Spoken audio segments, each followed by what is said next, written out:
O que eu acho interessante? Eu acho interessante o livro porque ele fala com, acho que um grau de curiosidade legal sobre a estratégia feminina num mercado que ele chama de mercado sexual, né? O mercado onde as pessoas têm uma vida sexual que é da adolescência até a vida adulta, vai. A terceira idade, vai até a terceira. Até a terceira idade. Então, eu acho que a estratégia... Até a morte ou além da morte. E onde ele fala sobre a estratégia feminina para relacionamentos e a estratégia de reprodução. Eu acho que isso são insights bem interessantes. Quais são as conclusões que eu acho que são muito erradas, até para chegar no final do livro? Achar que existe um método, existe uma fórmula mágica de como você tem que tratar as mulheres e de que isso vai tornar os relacionamentos saudáveis, sendo que ele não vai no cerne do problema, que é a sociedade está mal organizada, foi desorganizada. Nenhum método de relacionamento vai consertar a sociedade. Não, mas é defensivo. É pior que isso, porque ele é parte do problema. Mas aí o Zeno, inclusive, ele falou comigo enquanto li o livro. Eu entendo o ponto que ele está fazendo, evidentemente que ambos discordamos, não do diagnóstico dele, mas da profilaxia que ele recomenda. Agora, é preciso entender que ele escreveu o livro com uma espécie de manual defensivo para uma civilização que já faliu porque ela vive no imperativo feminino. Esse é o grande ponto. Tudo que ele sugeriu tem um efeito higiênico, tem um efeito destrutivo na civilização. Por exemplo, um exemplo. Ele sugere que você nem pense em casar antes dos 30 anos. Se possível, adiar ainda mais. Ora, evidentemente que isso vai terminar com uma taxa de fertilidade muito mais baixa. Aquém da fertilidade necessária para simplesmente manter o nível populacional. Agora, por que ele sugere isso? Ele sugere isso porque ele tem como condição de contorno. Nós tivemos uma civilização feminizada, onde as mulheres, na verdade, têm praticamente todo o poder, porque elas têm o poder natural da agência sexual que elas sempre tiveram ao longo da história. Agora, agregado ao poder de jure das leis que as tornam iguais, sendo que elas não são iguais, e, portanto, é quase impossível escapar dessa armadilha societal. Então, por isso que ele recomenda o que ele recomenda. A pergunta básica que eu faria, esse é um livro que você recomendaria, ou, no meu caso, você vai fazer seus filhos lerem? Absolutamente, especialmente filhos homens. Todo homem deveria ler esse livro, ainda que você não siga as recomendações dele. É preciso entender, e o grande mérito que ele tem, né, gente, e de novo é um problema seríssimo que nós temos. Se você não está disposto a aceitar o fato biológico, primordial, fundamental, que homens e mulheres são diferentes, e quando eu digo que elas são diferentes, não são diferentes apenas nas características físicas básicas, elas são diferentes nos níveis mais profundos das estruturas cerebrais e da psique e mentalmente. Se você não está disposto a aceitar isso, a gente não tem nem o que discutir, porque basicamente você rejeita a se preocupar da realidade observável. Então, a partir do momento que você entende que homens e mulheres são diferentes literalmente em corpo, mente e emoções, são diferentes mesmo, são dois seres diferentes. Então, um livro como esse é necessário para que você possa, no mínimo, se não se defender segundo as ideias higiênicas que ele apresenta, mais ou menos começar a entender e processar melhor o tipo de problemas e dificuldades que você vai enfrentar com mulheres. Então, nisso aí, o livro é espetacularmente necessário. Não dá. Você tem filhos, você tem sobrinhos, você tem irmão, eles têm que ler esse livro. Eu diria assim, é fundamental, você tem que ler. Sim. Não vá seguir.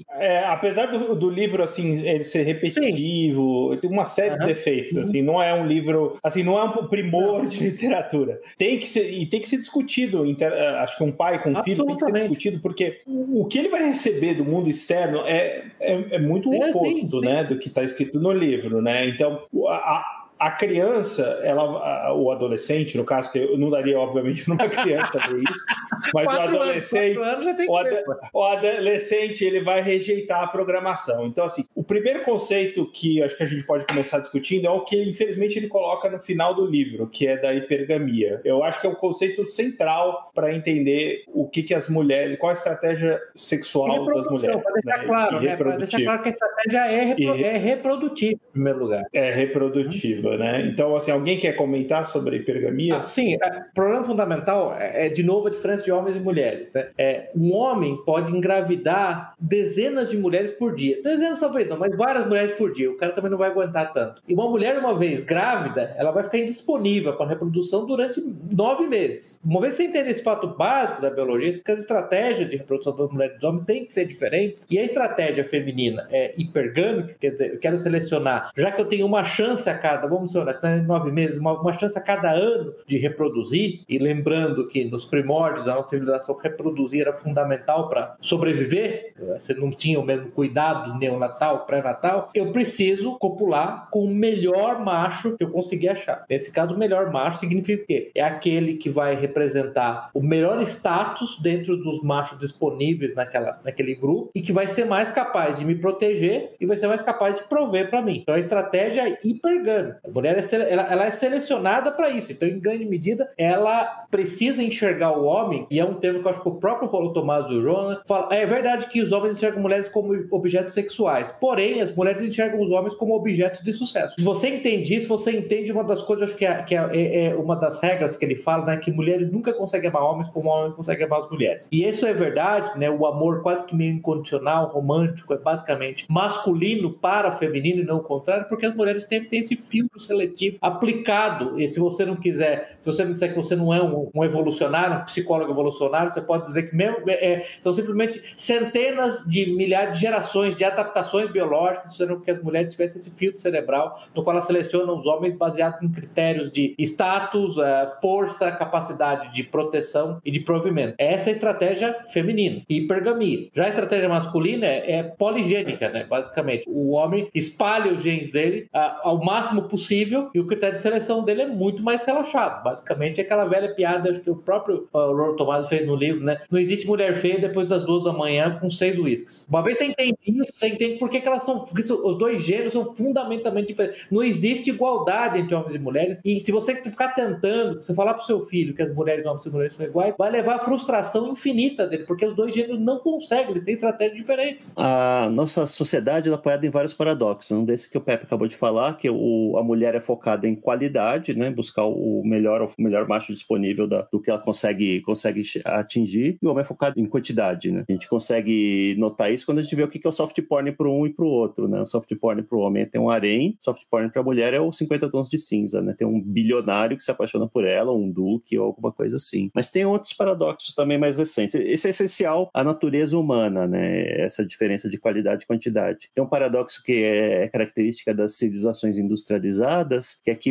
a força física deixa de ter importância, né? Então, o macho alfa, que sempre foi, né, o cara fortão, o melhor guerreiro, o cara que vai ser o melhor lenhador, de repente que tem as características físicas correspondentes, isso não corresponde mais ao cara que vai ser o mais rico, que vai ter a melhor renda, né? E algo que ele aborda no livro, que é justamente assim, na sociedade moderna existe uma separação. O que antes eram qualidades que estavam em um homem só, passam a estar em 2 homens, por exemplo. 2 ou mais, né?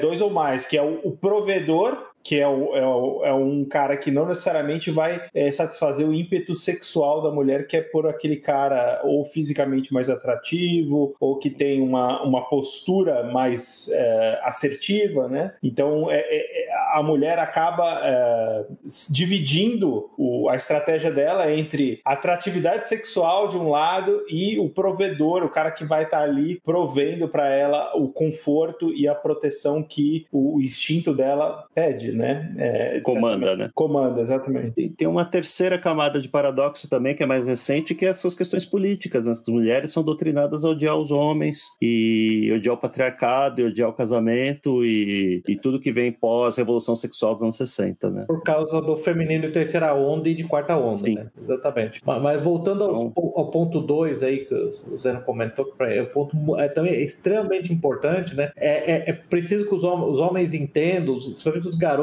entendam, que o resultado dessa dissociação entre a capacidade física e a capacidade de provimento, né, em última instância, né, a muscularidade de provimento, acabou gerando nas mulheres uma estratégia de reprodução que é meio esquizofrênica, né? E os homens precisam, os meninos principalmente precisam entender isso, né? É o duelo entre os bons genes, que, segundo o firmware, o iOS das mulheres é selecionado para pegar o cara de mais de 1,80 m e super musculoso, né? Versus o bom pai, né? Que basicamente é o nerd programador que trabalha no Silicon Valley e faz $400 mil por ano. E, na verdade, a maneira como ela tenta acomodar isso na sociedade moderna é quando ela está no pico da atração sexual dela, que aí o próprio Rollo Tomás lá põe no livro entre 22 e 24 24, olha como a janela é pequena do pico da transição sexual. Ela tenta copular com o máximo possível de machos alfa, e você entende a quantidade enorme de parceiros sexuais de uma mulher moderna, o número de parceiros sexuais que a colocaria facilmente no âmbito de uma vagabunda, de uma prostituta, né? Uma mulher que transa com 10 caras durante essa fase. E aí, no final da vida dela,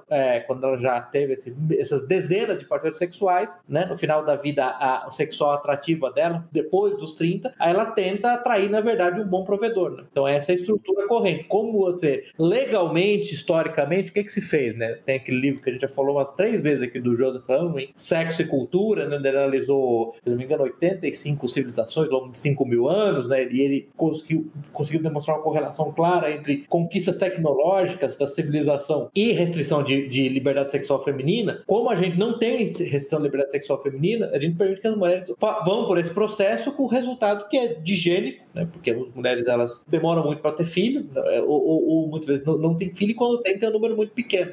Então esse é um problema fundamental, que aí eu concordo com o Zé, que é um problema na nossa sociedade, nós não sabemos como endereçar. O Rolando Tomás não está propondo uma solução para isso. Tudo que ele propõe nesse modelo é, nós estamos entre as ruínas, essas são as ruínas da civilização. Eu vou te ensinar como se defender das gangues de canibais. Eu queria só destacar um ponto aqui. O Rolando Tomás, o livro tem, sei lá, mais de 200 páginas. 280. Quer dizer, ele fala de sexo, ele fala de relacionamento, de vez em quando ele fala de casamento, em nenhum momento ele fala de filhos, assim como um objetivo disso tudo.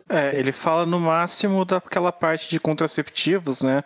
Mencionando que a indústria, por exemplo, nunca vai fazer um contraceptivo... Mas ele não fala do filho como um objetivo para o homem, um objetivo de vida. Eu, enquanto homem, você tem que ter um relacionamento porque você quer ter filhos. Não, filho é uma ameaça que a mulher impõe ao homem para segurá-lo ou para controlar de alguma forma. No máximo, o filho é um estilo de vida. Optar por filhos é um estilo de vida, que obviamente destruiria a civilização, né? Se isso é levado... Se esse é um princípio que for generalizado para a população geral, leva ao colapso civilizacional, né? Sim, ele faz isso. O que ele... Eu acho que ele evita falar de filhos. Ele até eu acho que tem filhos, tá? O autor, assim, não é a questão. A questão é que ele evita, ele não... Ele prescreve que, assim, como a sociedade hoje, o imperativo feminino, ele inverteu a ordem da sociedade, ou seja, a mulher hoje é que ela pauta os relacionamentos e pauta de como tem que funcionar a sociedade. Então, assim, dos 20 aos 30 anos a mulher pode fazer o que quiser, né? Pode ter o número de parceiros que ela quiser, e de 30 aos 40 anos ela tem todo o direito de conseguir o provedor dela, né? Então, assim, é mais ou menos isso. Então, o que ele fala... se ela não está conseguindo, é por causa do machismo, gordofobia. Exatamente.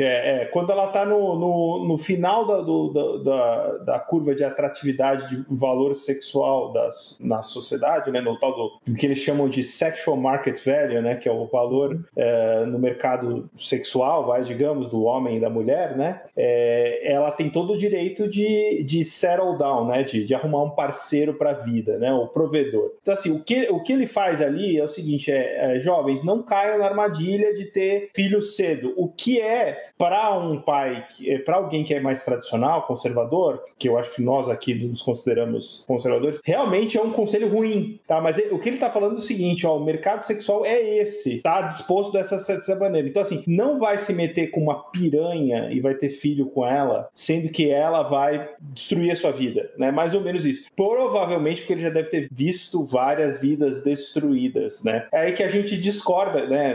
No seguinte sentido, que no mundo onde as mulheres sabem ou cultivam outros valores, né? Outra estratégia, digamos, né? Isso não aconteceria, tá? Então, mas a gente teria que voltar para um modelo anterior, né? Onde existe um contrato e a sociedade, ela puniria, digamos, as mulheres por ter esse comportamento. E isso hoje realmente ele tem razão, isso não acontece, né? A mulher não tem nenhum tipo de punição por ter um comportamento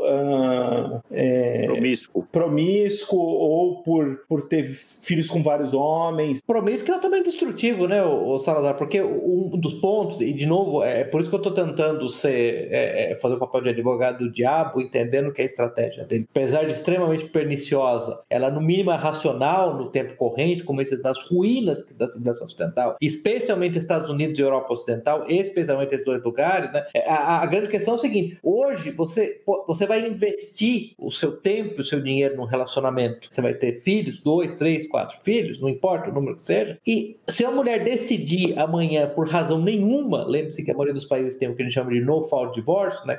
Divórcio sem razão nenhuma, ela pode levar os seus filhos de você, tomar os seus filhos de você. Nós discutimos isso um pouco no episódio do Red Pill, né?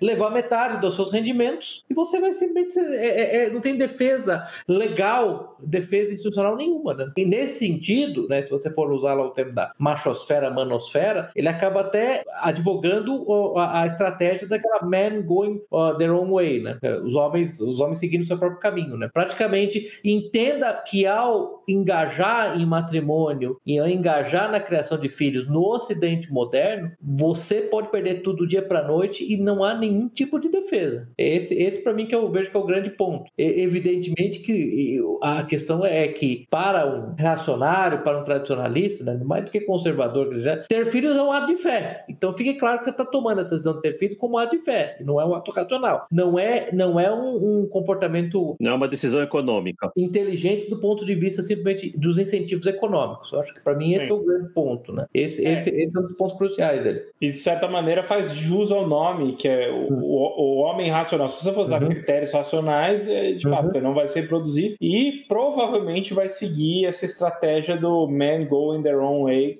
que é basicamente o homem sair desse mercado, né? Não participar disso, né? Fazer, você não vai participar disso aqui. O que a gente sabe que é muito complicado, né?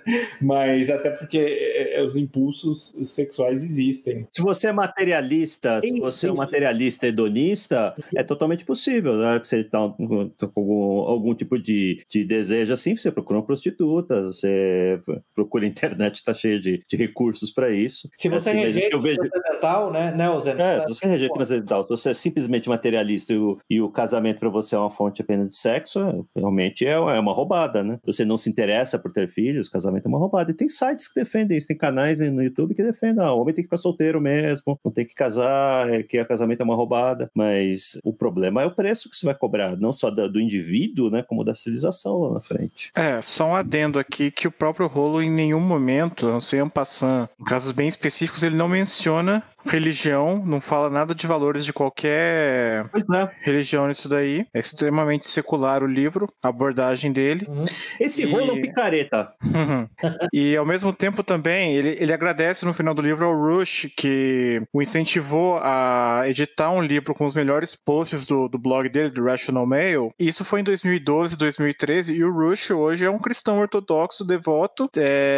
Não sei até que ponto ele leva ainda, ele acredita naquilo que está escrito no livro hoje em dia, o livro que ele incentivou a publicar naquela época. Não, mas então, o Juscelino, você vê que interessante, volta ao ponto que eu estava tentando fazer inicialmente. O Rush, ele inclusive despublicou a maioria dos livros dele, ele retirou de publicação, parou de vender, porque a maioria dos livros dele era basicamente, ele era que ele chamava de pick-up artist, né? Ele ensinava técnicas de como se relacionar sexualmente com o máximo número possível de mulheres. Basicamente o artista do chaveco. O artista do chaveco, obrigado. É isso mesmo, artista do chaveco, é isso mesmo, é o chaveco.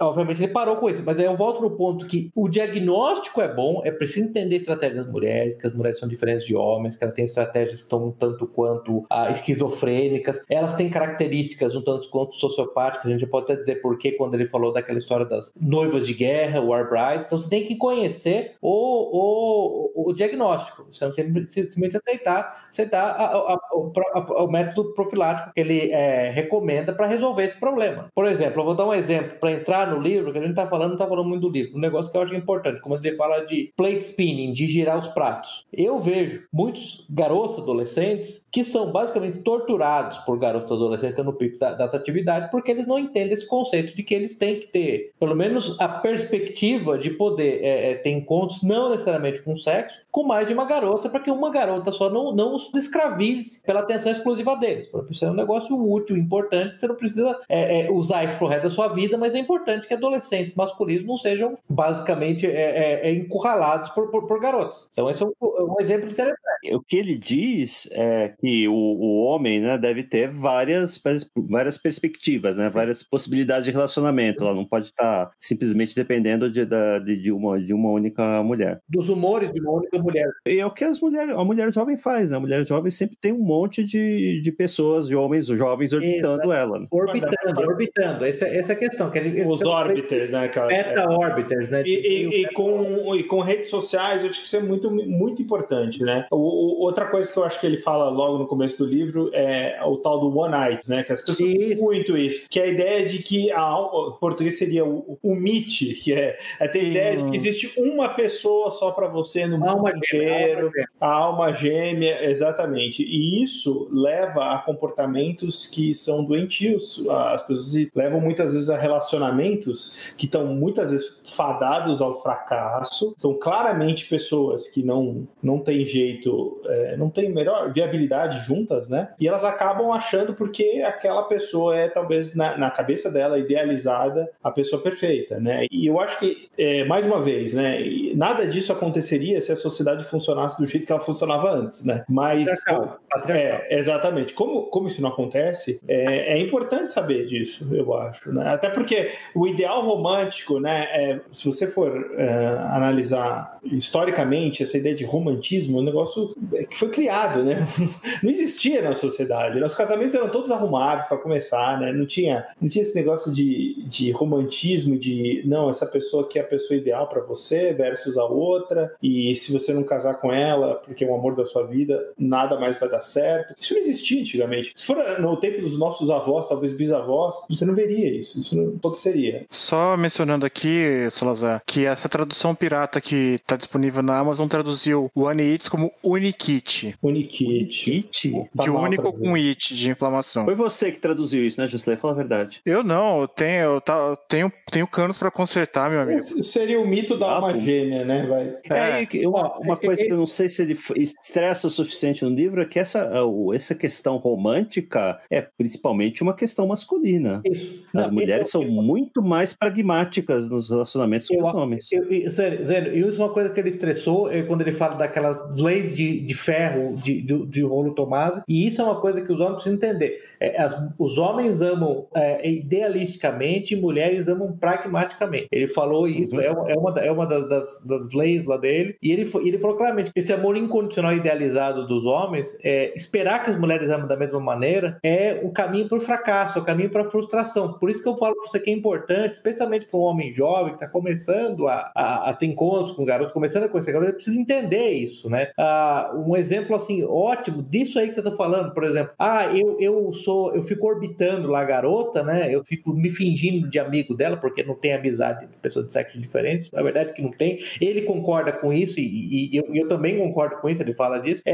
Você fica lá esperando o seguinte, não, porque eu sou muito amigo dela, eu faço a lição de casa dela, eu faço os trabalhos dela, eu dou toda a atenção e carinho para ela e eu tô esperando que um dia ela me retribua. Na verdade, ela retribua sexualmente, nada acontece. Você precisa entender, cara, que uma mulher bonita, jovem, atraente, gentileza é uma coisa que ela tem de qualquer ser humano na sociedade. Lembre-se, ela tá usando o filtro, ela tem que saber pelo filtro qual é o melhor macho, qual é o macho de mais alto status. Ao dar simplesmente atenção e carinho cordatamente para como gado, você tá dizendo para claramente, você é igual ao resto, você não tem status nenhum. Então você vê que é importante para dizer pro seu filho, pro seu sobrinho, pro seu irmão, entendeu? Para não ficar frustrado, para ele não terminar como daqueles caras que depois de passar 35 anos consertando o encanamento da mulher de graça, certo, Jusilei? Tem muitos encanadores.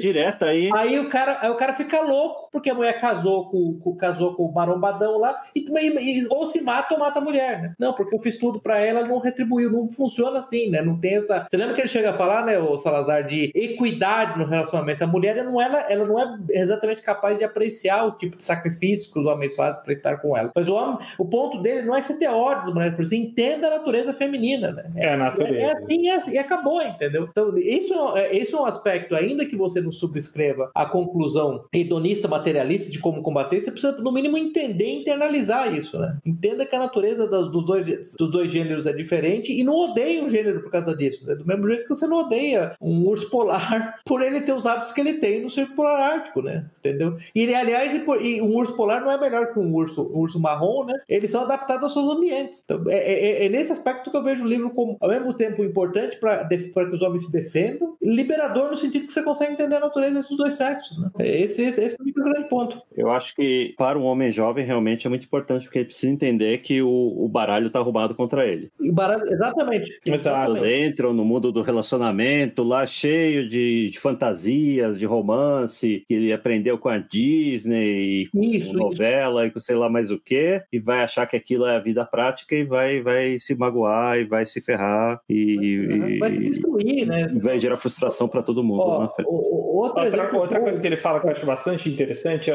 é a ideia do frame, né? Que é você num relacionamento manter o frame, que é o seguinte, não é exercer o poder e mandar na mulher, não é nada disso, é manter um certo controle do relacionamento, porque a mulher vai te testar muito, né? E ela faz isso até inconscientemente, né? Ela tá, os tais dos cheat tests, né? Ela vai tentar fazer os tais dos cheat tests, que é justamente testar a sua... Até se você continua tendo o status que ela aferiu lá atrás, né? Você é adequado para ela? Você é o macho alfa, você pode ser até um alfa acidental, pode ser um alfa situacional, mas você é o macho alfa que ela selecionou, entendeu? Cada fibra do corpo dela está fazendo essa pergunta, mas é ele mesmo. Exatamente. Então, é como você não falhar esses cheat tests, né? Como você justamente não pode entregar o ouro, né, para a mulher, ou seja, ela vai estar constantemente desafiando esse seu status, né, como o escolhido dela. E isso vai acontecer, inclusive, no casamento, né? Isso é terrível hoje, né? Porque antigamente, né, para os nossos avós, que não existia o divórcio, né, não era uma prática tão acessível, uma vez que a mulher casou, ela ia sossegar o facho, né? De uma forma ou de outra. Hoje não, que o divórcio está acessível, então a mulher pode estar constantemente entrando de volta no mercado de sexual procurando um parceiro novo. Checando e entrando de volta no mercado sexual. Né? Exatamente. Todos nós devemos conhecer algum tipo de alguém que casou jovem é muito comum. Ou nem tão jovem assim, né? Ou nem tão jovem. É muito comum o cara que perde o frame ao longo do casamento, né? Então ele começa o casamento bem, ele começa sendo um cara importante no relacionamento, ele tem o controle da situação, e aí depois de 10 anos ele é totalmente anulado pela mulher, né? E aí tem casamentos que acabam com 40 anos. Hoje está cada vez mais comum, né? Porque chega no final dos 40 anos, a mulher já não tem mais respeito nenhum pelo cara e acaba deixando ele de lado, né? Isso é muito comum, infelizmente, né? Porque justamente as regras do jogo mudaram, né? Ela se sente repelida pelo cara e aí você tem... Exatamente. O problema é que você tem uma sociedade, e aí volta naquele ponto, o dilema do prisioneiro que a gente conhece da teoria dos jogos, né? O ponto de equilíbrio da sociedade não é casa, divorcia, né? Quem divorciar primeiro ganha, na verdade, nesse modelo, né? Para lembrar do dilema do prisioneiro. Quem delatar o outro prisioneiro tem a menor pena, né? Então, na verdade, a mulher é incentivada a isso, né? Porque ela não tem nenhum tipo de reprovação social, ela está executando os testes, do cheat test dela. Percebe que o cara parou de ter sucesso, até porque é natural que o homem, quando ele consiga um relacionamento de longo termo, né? Ele tente relaxar, ele procure relaxar, ele imagine que há a possibilidade de relaxar. A mulher percebe isso como uma perda de status, né? E vai procurar. Nesse caso, eu diria até que se iludir achando que vai achar um cara de mais status. Exato. Porque honestamente não vai. Uma divorciada de 40 anos não vai. Tem muita ilusão, né? Sim. Assim, a gente eu vejo vídeo lá, alguns desses vídeos do pessoal que faz propaganda do homem solteiro, né? Mostrando vídeos de Tinder, eu acho que é um site de relacionamento. Aí a mulher lá falando, tem 4 filhos com 3 homens diferentes, solteira, e fala, não quero qualquer um, não, viu? Sim.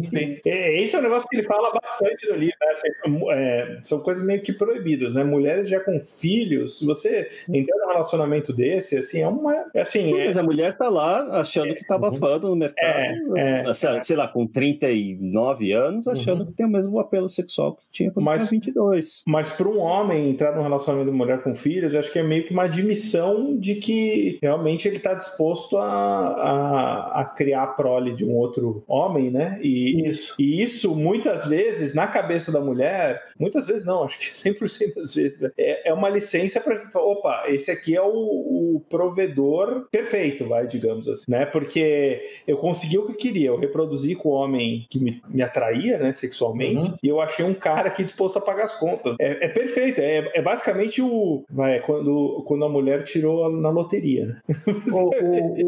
O cara que escrevia no Chateau Artiste, né, que também é parte da Royce. O Royce, né?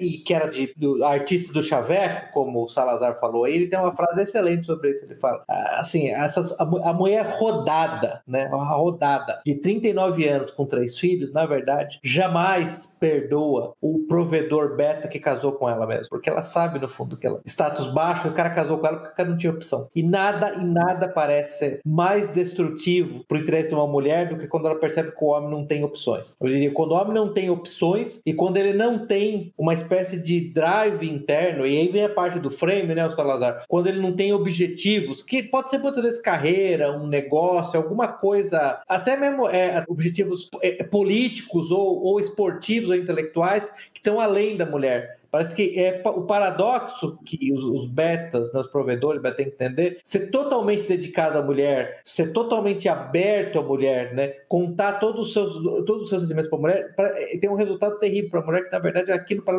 os filtros dela de seleção indicam que você não é o cara para ela. A mulher, para usar outra frase que o próprio Rollo Tomassi usa, né, eu vou tentar traduzir, mas é mais ou menos isso. As mulheres querem estar com homens que os outros homens querem estar com e que as outras mulheres querem dar para. É importante que a mulher dentro do casamento só vai manter parte do frame, né, do quadro aí, do controle da relação, que não é simplesmente esmagar a mulher e tornar ela um autômato, mas deixar claro para a mulher que você tem uma espécie de ponto de origem interno, né, que você está além dela, deixar claro para ela que eu não traio você, mas eu poderia, tá? Eu poderia porque eu tenho oportunidade e tem gente interessada, tá? Eu não sou um nada, que eu tô perdido, tendo que implorar por sexo com você, que se não for fazer sexo com você, nenhuma outra mulher no mundo vai fazer. Isso é importante pra mulher, deixar claro, eu não faço porque eu não quero, tá? Não é porque eu não posso, porque isso tá indicando pra mulher, então ele é um macho de status, então eu escolhi bem, né? Então, cada fibra do meu ser, os meus óvulos estão dizendo, eu escolhi bem, entendeu? Os meus genes, os genes com quais eu vou recombinar são de boa qualidade. Você vê que interessante como é contra-intuitivo e como é difícil pros homens em geral fazer isso, porque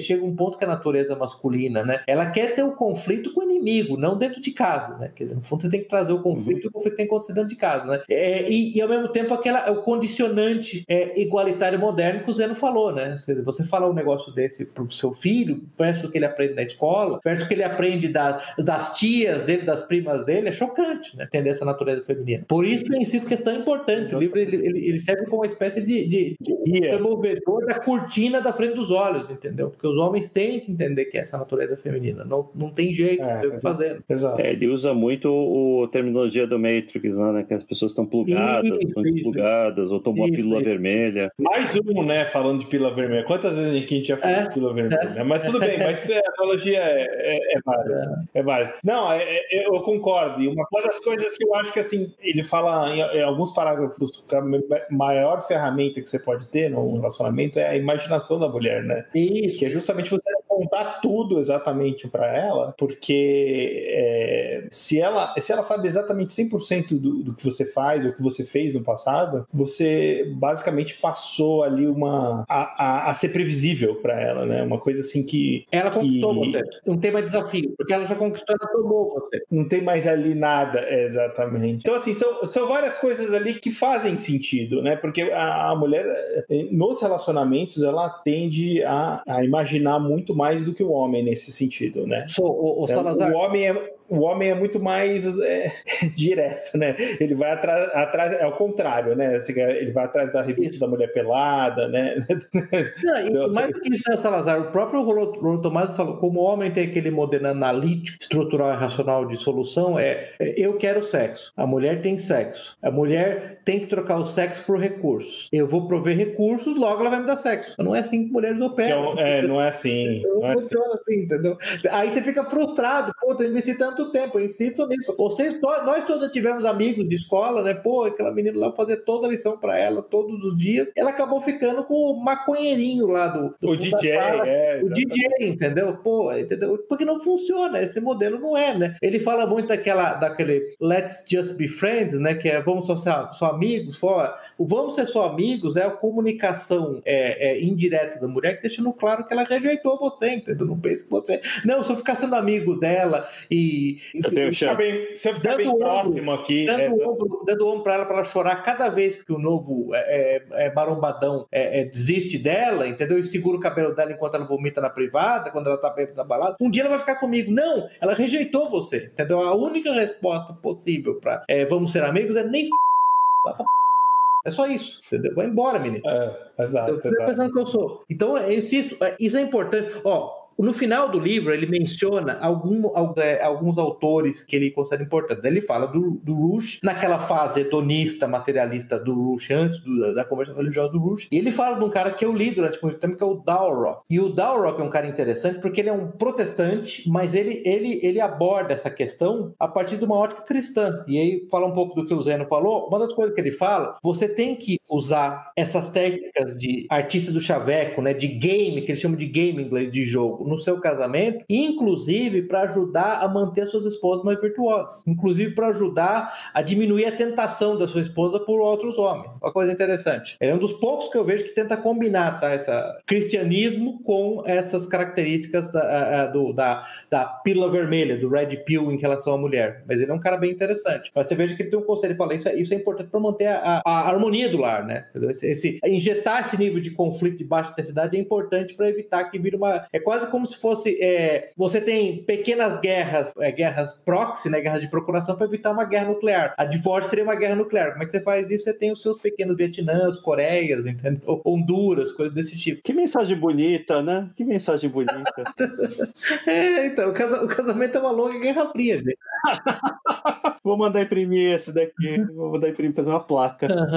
Mas é algo que faz sentido, entendeu? Inclusive, tem alguns pontos do livro que ele fala que tem mulheres que leem o livro do Rollo Tomassi e concordam muitas vezes porque, pô, eu tô cansado de perder respeito porque deve ter um monte de peça hoje. Isso. Porque os caras não sabem como é que trata a mulher, né? O que a mulher quer, né? Exatamente. Tem muito essa ideia no livro não, porque uma dos grandes dilemas da humanidade é sempre saber o que a mulher quer. Não é um negócio, não é cartesiano, né? Mas é possível entender.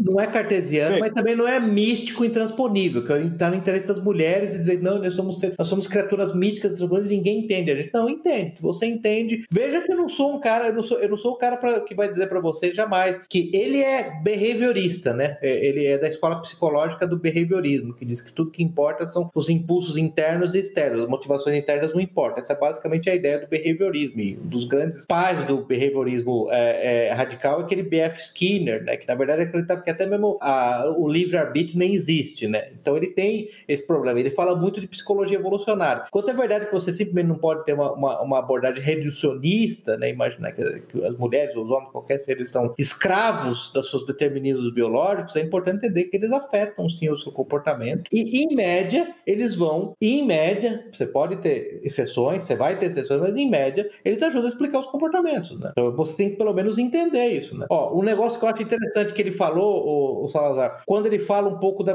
por que você falou agora, você deve evitar mulheres com filhos, especialmente para casamentos, para relacionamento de longo termo. Pelo mesmo motivo que você deve evitar mulheres com múltiplos parceiros. Aí você fala, qual que é a explicação fisiológica da psicologia evolucionária para isso? Olha, quando a mulher tem relacionamento sexual, ela é inundada por oxitocina, e oxitocina é basicamente a substância que vai no cérebro causar a formação de uma espécie de agregação de relacionamento entre o par sexual, né? Essa substância é importante no corpo humano porque ela que cria cimenta a relação entre homem e mulher, que é importante para que eles fiquem juntos para criarem filhos. Agora, uma mulher que é promíscua, que começa a ter esse tipo de conexão, né, com múltiplos parceiros, é quase como se no cérebro dela aquela capacidade de conexão fosse quebrada, né? Então, uma mulher, na verdade, que teve 3 parceiros sexuais, ela nunca vai conseguir ter uma conexão intensa com o marido dela, como teria, por exemplo, um homem que casou com uma virgem, né? Você vê que então tem uma explicação. A tradição que demanda que mulheres sejam virgens ou tem um número baixíssimo de parceiros sexuais, ela é reforçada sob nova luz com os mais recentes descobertas da neurofisiologia e da psicologia evolucionária. E ele fala da oxitocina, particularmente. Você lembra disso, né? Ele fala bastante, inclusive, né? Que inclusive, ele fala uma coisa bastante interessante, que é o seguinte, que como as mulheres têm uma quantidade de testosterona infinitamente menor do que o homem, elas experimentam desejos de uma forma muito diferente do homem, né? E a oxitocina seria o hormônio da formação de ninho, né? De bonds, né? O hormônio do amor de verdade. Conexões emocionais. Isso, o hormônio e que a mulher experimenta isso com muito mais intensidade do que um homem, né? Então isso explica até relacionamento mãe e filho. Sim. Que um homem nunca vai conseguir entender isso, né? Tanto que a mulher, quando vira mãe, todo mundo fala, se transforma de fato. Se transforma de fato. Vira outra coisa, né? Mas você veja, né, Zeno?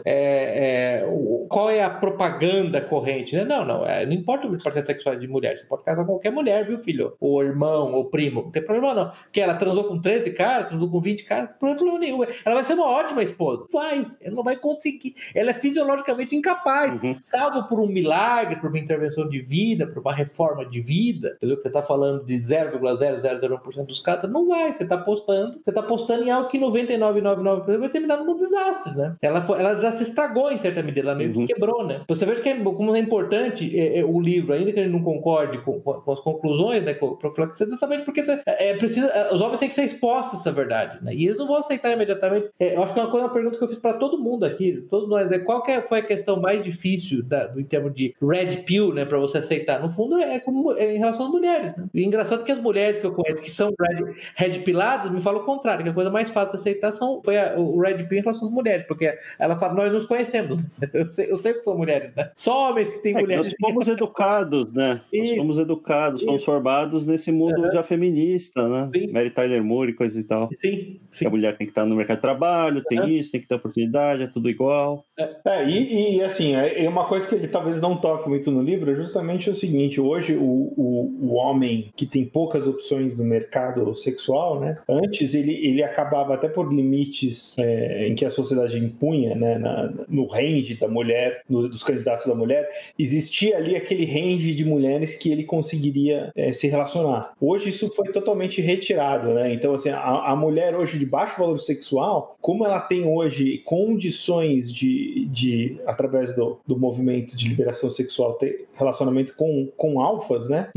Ou acesso a alfas, isso para o homem de baixo valor, né, sexual, isso foi um golpe, assim, fatal, né? E hoje a gente tem a cultura aí dos incels, que a gente já falou no passado, que é um problema sério, né? São homens, assim, extremamente insatisfeitos, extremamente frustrados, e de outro lado, mulheres que poderiam, né, ser pares desses homens, completamente se recusam ao relacionamento. Todo mundo tá frustrado, né? Em outras palavras, hoje você tem a gorda de 500 quilos que não quer se relacionar com o cara feinho ali, né? Ela quer só ela se acha no direito de ir atrás do artista do ator de Hollywood. Isso, do ator de Hollywood. Mas todo mundo, na média, todo mundo fica frustrado, né? Porque a mulher que teve vários parceiros na casa dos 20 anos, na casa aos 35, porque não tinha mais opção, também tá frustrada. Também vai trazer uma amargura para aquele relacionamento. É miserável. A frustração é generalizada. A mulher, a rodada de 35 anos jamais perdoa o cara que casou com ela. Ela sabe que o cara casou com ela, porque não tinha chance. Eu insisto, esse é o ponto, né? E mais, né? Acho que foi não lembro quem foi na Manosfera, acho que foi aquele Whiskey, né? Que também tinha um blog, né? 5 minutos de alfa batem 50 anos de beta, né? Então, a questão da probabilidade sexual, como é que a mulher aumenta o valor sexual dela? Na verdade, ela aumenta o valor sexual dela sendo mais promíscua, né? Então, ela faz uma espécie de dumping, né? Aí acontece isso aí que o Salazar falou. A mulher nota 6, ela consegue transar com nota 9. Como? Sendo promíscua pra caramba. Chega perto do cara e fala, vamos transar ali no banheiro, vamos transar ali atrás da lixeira. Pô, deu. Mas o contrário não é verdade. O nota 9 tá bêbado? Fala, também tô bêbado aqui, agora eu vou lá, dou uma bimbadinha e volto. E funciona, entendeu? Esse que é o princípio do Tinder, né? Isso permite uma mulher nota 5, né? Acesso a cara de nota 9. O cara tá com tempo. Mas o contrário não é verdade. Exatamente. Aí o movimento é incel, porque as mulheres são as filtradoras, né? No que tange ao sexo. Elas conseguem filtrar nessa ordem matriarcal, né? E aí você tem a frustração, né? E essa faixa enorme de homens que não tem opção, né? Mas você vê que coisa importante, né? Você vê que discussão importante, no qual o livro, apesar de não ser exaustivo nisso, é uma discussão toda que ele começa, né? Você vê por que eu considero crucial. Eu concordo, você falou brincando no começo, deveria ser mesmo parte de currículo obrigatório. No MEC, Meus filhos, com certeza, chegando na idade correta, vão ler sim. Eu não quero ver filho meu sendo usado como o orbitador número 37 da garotinha, da vagabundinha lá, que é o que acontece. O que é triste nisso, né? Triste nessa situação toda, é que as mulheres atingem esse pico de atratividade muito cedo na vida, né? Se a fisiologia humana fosse diferente, sei lá, se a mulher chegasse no pico da atividade aos 50 anos, talvez as coisas fossem consideradas de outra forma, mas ela chega numa idade que ela é matura sexualmente, mas imatura em todos os outros aspectos, né? Então aí comete um monte de atrocidades emocionais, né, com as pessoas que estão em volta. O Zeno, eu falei outro dia com ele, tava falando, não lembro sobre o que a gente tá falando, mas aí o ponto que eu fiz com ele é, a mulher tem duas opções para atingir alto status na vida, né? Uma das opções é casar cedo, e aí você veja que nós estamos nesse momento indo contra a ideia, a recomendação do Rollo Tomassi. Você casa cedo, né? Você casa, sei lá, aos 25, né? Você tem 4, 5 filhos, você vira matriarca da sua família, que é um status elevadíssimo. A mulher se preocupa com o status, sei lá, até os 80, sei lá, algo desse tipo. Então você tem aí até os 90, você pode ser uma matriarca de alto status por 65 anos, se você estiver disposta a abdicar das suas infinitas opções, abdicar do seu carrossel de alfas cedo na vida, né? Ou se você não estiver disposta, você vai ter, vamos ser generosos. A sua janela vai ser, em vez de ser dos 25 aos 90, né? Sua janela de alto status, ela vai ser vamos colocar aí, dos 16 aos 30. Entendeu? Você trocou 65 anos de alto status como matriarca por 16, 14 anos de alto status como a gostosona. É isso. O problema aí, a gente volta na questão de como é que está montado hoje o esquema moderno, né, em que a mulher ela é programada para não ser mais a matriarca. Sim. Ela é programada para, assim, olha, você tem que estudar, você tem que ser uma executiva de sucesso, e quando ela tiver 60 anos, podre de rica, vamos supor que ela foi uma executiva de sucesso, que entre as mulheres, nem entre os homens é o comum. Né? Nem entre os homens é o comum, né? Entre as mulheres também não é. Mas vamos supor que ela seja, né? Ela vai ser rica, milionária, e aí ela vai ver que ela foi roubada de uma experiência, por exemplo, de ser mãe. Ela nunca vai admitir, né? Porque ela foi mais uma vez programada. Algumas admitem, né? A Candace Bushnell, não é Candace Bushnell, o Zeno? Isso. Sex and the City, ela se lamentou, né? Exatamente. Então, porque ela foi programada sobre liberação sexual, né? Então, você pode fazer o que você quiser sexualmente, você pode ser o que você quiser também profissionalmente, e muitas vezes ela vai chegar lá e não vai ter construído realmente um laço emocional com filhos, que para as mulheres que são mães, né, é uma experiência que não se pode comparar com uma carreira, nunca. Cara, reproduzir é um privilégio que ao longo da história, por exemplo, 80% dos homens não tiveram. Basicamente, o que a mulher dessa está fazendo, ela está trocando um contra-cheque que iniciou pelo fim da linhagem genética dela. Tem centenas de milhares de anos. Olha só que coisa. E para quem vai o que sobrou do contra-cheque dela depois que elas se forem? Pro enfermeiro lá, pro cuidador, né? Ou para um sobrinho, né, que vai simplesmente pegar o dinheiro dela e gastar, assim, né? Tem muita gente que fica feliz com isso, né? Eu já vi pessoas assim que deixam tudo para um sobrinho e tal, e assim, tiveram uma vida, no final de contas, vazia, porque muito, muito triste. Triste.